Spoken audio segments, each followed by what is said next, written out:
Hi. Blaster video. Sold another one, and this one's a shame to let go. But I don't really use it. But that's the point of this, isn't it? Sorry, my tripod's been acting funny. So y'all are kind of just sitting up against a bottle of hydrogen peroxide. I'm a professional. Anyway, this is a Nerf Zombiestrike. Y'all know I like Zombiestrike. It's the Nailbiter. This is thematically probably one of my favorite blasters. As far as quirky ones go, are you kidding me? Look at this. It's a nail gun. So, Nerf Zombiestrike Nailbiter. I might accidentally call it Rival. It's because I've been doing a lot of Rival blaster videos lately. So I'm kind of like, used to saying that. Anyway, this came in the Zombiestrike line, which the Zombiestrike line is all about scavenging and making blasters against the zombie tide or horde or whatever. And honestly, it's my favorite line of blasters because all of them are so quirky. They may not all be that good, but they're fun. And that's the point. These are toys. They're supposed to be fun. Anyway, nail gun. So, for those who may not know the loud lore, my dad's a contractor. So, like, the amount of times that I was on a job site being like, pew, pew, pew, pew, pew, not actually doing it. It wasn't plugged in or nothing. It's just, I was like a child and bored, okay? Pew, pew, pew, pew, pew. So, like, bro, I've seen a lot of you can't really mod it a whole lot because of the way that it functions from what I can tell. I'll tell y'all in a second, but some of my favorite mods for these have been like painting it to look like a DeWalt or Makita or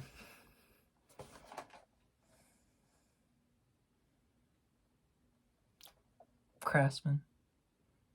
Anyway, looking for my power drill to be like, help me. I gotta braid my hair. That's neither here nor there, but anyway. So what this is strangely enough, it is a Springer. But where's the cocking handle? It's double action only, meaning this big old funky looking trigger, when you squeeze it, it primes back and then fires, as opposed to using a slide and then firing, which most blasters would be considered single action. This is a double action. This, of course, meaning that the action does both. The action does double. It does two actions as opposed to a regular trigger's single action. You follow me? Anyway, it is an integral magazine. Also fun. Now, it's non-replaceable. You can. I've seen folks who've made mods to where, like, you can remove it and then, like, get more. But that would require cannibalizing a nail biter. So, it's clip fed from the top. Fun, interesting. Love the decor on it. It is, of course, painted on only one side. Y'all know it's Nerf, but, like, it is still, like, asymmetrical in a way that still visually works. It is in-strike compatible. There is no rail on it, because why would there be? Sorry, there's one down here. My mistake. So, naturally, we will get our very important tactical sight. Everybody does this joke, and it's never funny. But, ooh.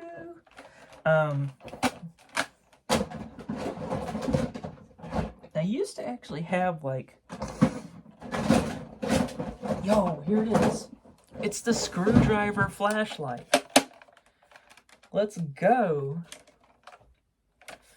We'll put some scavenger accessories on it.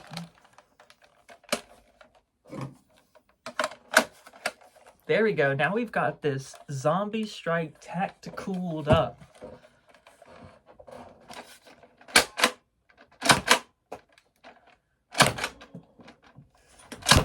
Gonna get you.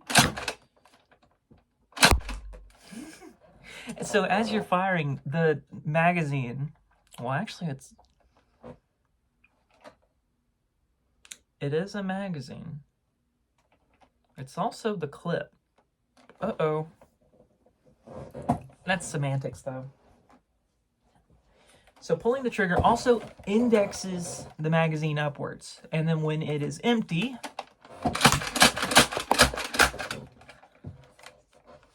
you just start her over.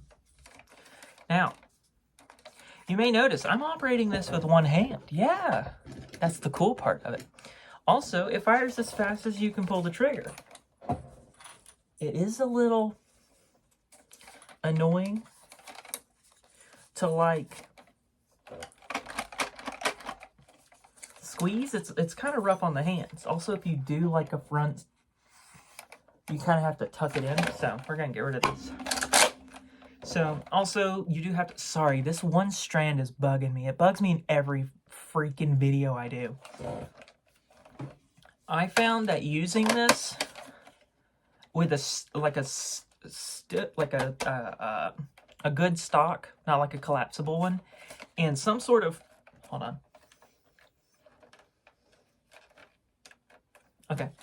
And some sort of like front barrel, because this blaster very much depends on getting a good squeeze on that trigger, because I don't know if you noticed, but while I was firing it, some were kind of anemic and just kind of like petered out.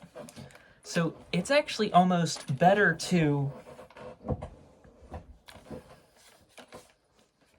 hold the blaster in place like this and just like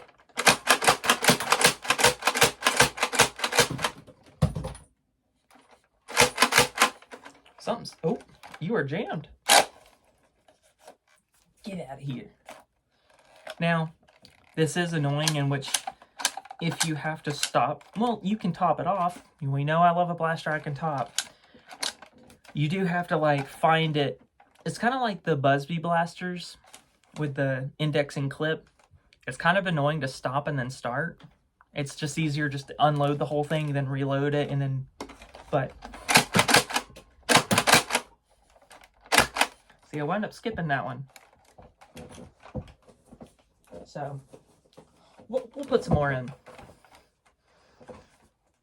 It's one that I wish I could have fielded before getting rid of it. I did used to have two. I don't remember if I donated my old one and just still have this one. I don't know, but I'm gonna get another handful of darts and we're gonna shoot it like this way, and y'all can get kind of like a, we're gonna get rid of this. We're gonna cut the faff off of it so y'all can get like a good, there's just really no place to put your front forward hand on this. So like, that's why I suggest putting a barrel attachment on it. Because just, sorry, gotta cut all the faff off. You know, it's kind of like, what the, oh, did it fire?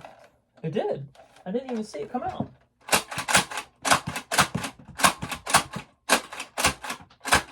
You may notice that when you're pulling the trigger, sorry, that one was exaggerated, but notice that my hand is wobbling.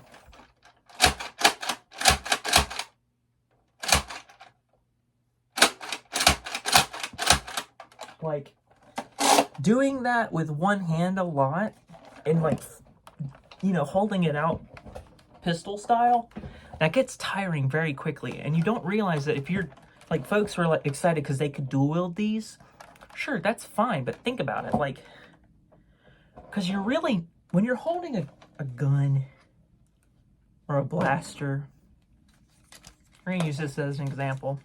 It's not gonna be a great example because it's small, but notice your hand wraps around the trigger. It is to provide support to the platform. your hand does not wrap around the trigger. The grip. And then your finger does the firing, right? This is better for how tired your hand gets. Because when you're playing at like an event, or, I mean, like if you're just shooting it, for instance, I'm just shooting in my room. I've only fired it just a little bit. My hand's already getting tired. This is why this isn't used a lot. Like this style of priming and whatnot isn't used a whole lot. Because it's rough on the hands. Also, it's just, we have better ways to do it. Does that change that it's like a quirky and interesting way of how the blaster works? No, it's great. Now see, this is, again, you're now seeing, this is why I prefer it like this, because then it kind of makes it more viable as a platform, because you're giving yourself, multiple points of contact between your body and the blaster, where when you're holding the blaster with this one, especially one-handed, if you're squeezing off the trigger, you're no longer holding the blaster. You're not holding the blaster with your supporting fingers and just firing with the trigger, because the whole hand is the... So you're really holding the blaster with the web of your thumb right here. We don't do that a lot as a species. Like just holding it in the crook of your thumb, not comfortable. Better, because we have fingers holding it in place. Like I know that it may seem silly that I'm explaining it like this, but like you don't think about it until you're doing it a lot. So again, you need something for this. You have 2 points of contact. One to hold. It's like when when I was in competition rifle, you wanted to be able to hold the gun like this, and it just kind of like rest against your body, so that you're not doing too much with your right hand. It was just to fire the rifle, set it down, and then do your reload. So that, because this arm, you want the least amount of effort in this arm, because like, you don't want to you want good follow through on the trigger, because that would allow for more smooth shooting. You don't think about it enough. You don't really think about it until you're doing it. But the way that you pull a trigger is very important to the way that the projectile flies. Because if you tug it too hard on this side, or if you overcorrect and push, that little bit of twist, depending on how far away your target is, could be a few inches on either side. So when the entire grip is the trigger, this makes this a not very accurate blaster. It's already not very accurate because, again, kind of not a whole lot of plunger. It can't be super strong of a spring, because the stronger the spring is, you have to squeeze with your hand, as opposed to pumping it, lever action, whatever. Because it's easier to do this than it is to do this, especially with like a K25, K26, you know what I mean? Like, because then you would be like, ugh, and then it'd be even harder to use this blaster. Not that it's hard now. It's actually very easy. You could just pick up and use it, but I'm just suggesting things to consider if you're planning on deploying out into the field for 24 hours at a time. You know what I mean? I tend to think of how blasters work in scenario play. I used to do a lot of scenario paintball, scenario airsoft, where you're on the field for extended periods of time, upwards to 10 hours at a time or more. So, like, I think about the blasters that I choose in the manner of, can I do this for multiple hours at a time? Because having a big, heavy blaster can be fun to look at or fun to display or anything like that. But if you're going to be seeing a lot of seeing a lot of action. You're going to be into trees with the... I'm also understanding that this is completely ridiculous. Like, I don't expect you to be doing this. There's not a whole lot of Nerf scenarios. And then anybody with a... probably going to use a long shot or something. I don't know. But 2 points of contact. And it allows you to kind of like... you focus on holding it with your left and your shoulder. So this hand is completely focused on clear and solid pulls on the trigger.